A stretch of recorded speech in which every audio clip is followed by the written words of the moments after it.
Today, get ready to see the Roman legions converging on the tribal Britons in an attempt to take their city and put them all to the sword. Will the Britons be able to resist, or will the Romans cut them to pieces? If you haven't already, do please like and subscribe so you won't miss out in the future, and go and check us out on the Facebook page so you'd also be kept updated. And the rule set we're using today is Shatter of Spears, Thunder of Chariots, which is a rule set that I've created. And if you want to get your hands on that, head over to the Coffee channel, link in the description.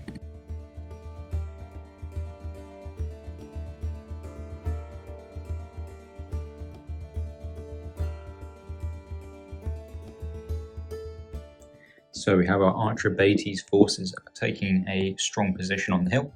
Troops in the blue are the remnants of the Archabates' main field force. Those in green are the sort of militia levy troops who have just come out of the capital to help defend it.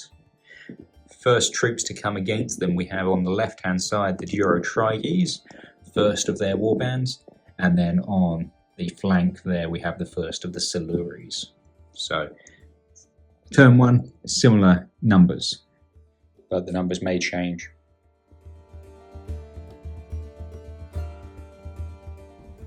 So we jump forwards a couple of turns to the end of turn 4. Our initial anti-Roman forces are now in a position to launch their assault. The defending Archabates have pulled themselves back into a slightly tighter sort of semi-C shape. And now we've got the remaining reinforcing tribes of the Ordovices and Durotriges tribes who have now arrived. So it is maximum troops on the field at this point.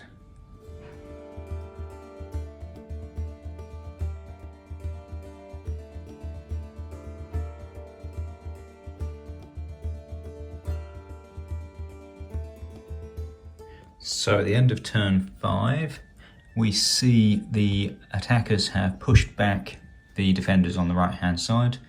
In the centre, the light infantry have destroyed the Archabates light infantry.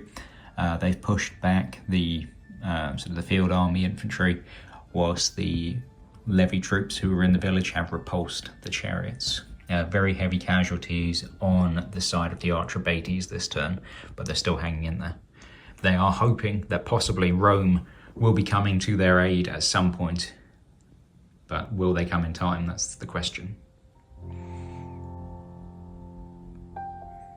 So turn 6, what we've seen is the sort of coalition anti-Roman forces still advancing as fast as they can to try and get into the fight. But up on the hill itself, it's not going too well for the Archabates. The chariots have swung round, so they've had to redeploy troops to try and protect the flank.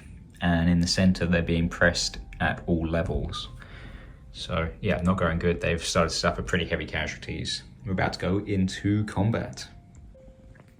So the end of turn 6 was a complete disaster for the Archabates. Whilst putting up a good fight in the centre, they were getting forced back. Their commander rode into the fray, or charged in on foot, I think he probably would have been, and he was just cut straight down. I don't know, a sword thrust, could have been a javelin, who knows. Something took him out, and with his death, the lines started to give way. Most of the force were cut to pieces, with the remaining 2 units just breaking it and literally running for it. No order. They're pretty well annihilated anyway, but yeah, at this stage they're just broken and they'll either be ridden down or flee the field. Just a turn too late and the Legion has arrived in all their glory, ready now to enact some retribution on those rebellious tribes.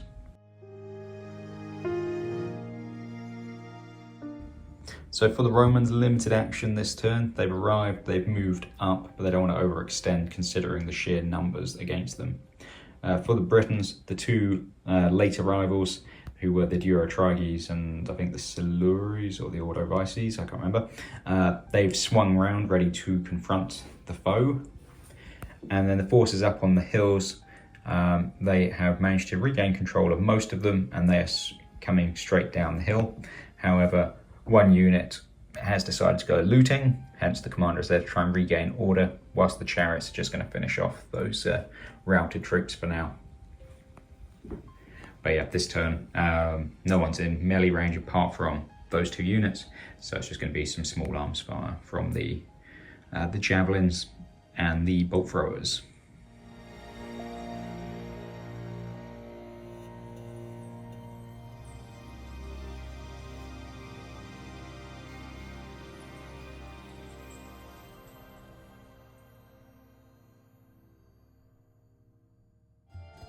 So a bit of a brutal turn. The Romans inflicted some very heavy casualties on the Britons, as would be expected.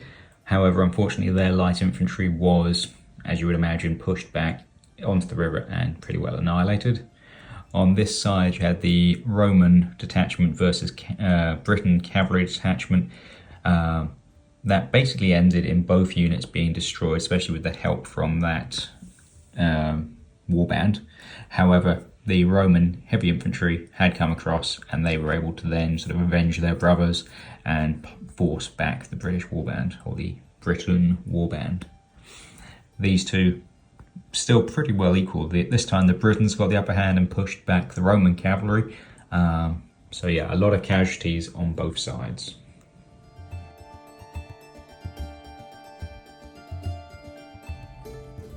So with casualties mounting, the Roman commanders decided that it's time for him to try and withdraw his troops across the river. This is going to be very dangerous in the face of a larger enemy force. But his fear is he suffered heavy casualties, and if he stays on the other side when the chariots arrive, they could be cut to pieces. So he wants to get back across the river and then try and reorganize. Whilst the Britons, they've just pushed forwards with everything they've got to try and inflict as much damage as possible.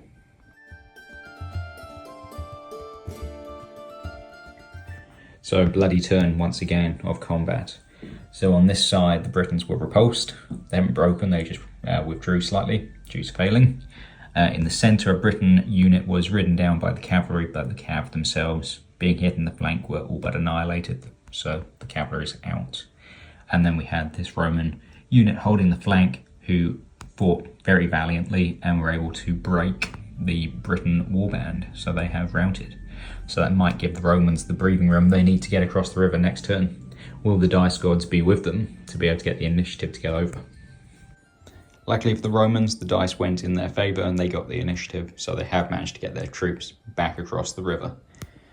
That said, they took quite a pounding. They've suffered pretty heavy casualties.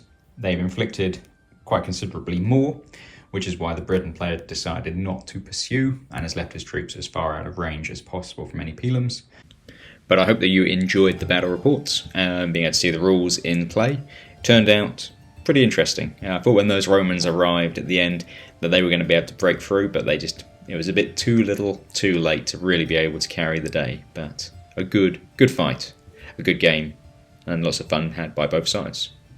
Again, the rules that we're using for fighting the battles and the campaign are my own. It's called Shatter of Spears. It's available on my Coffee channel, so please jump on over to there to get a copy of that so you can play along as we are, and also you can understand a bit more about all the dynamics of the campaign itself. But until next week, I hope that you've enjoyed this video.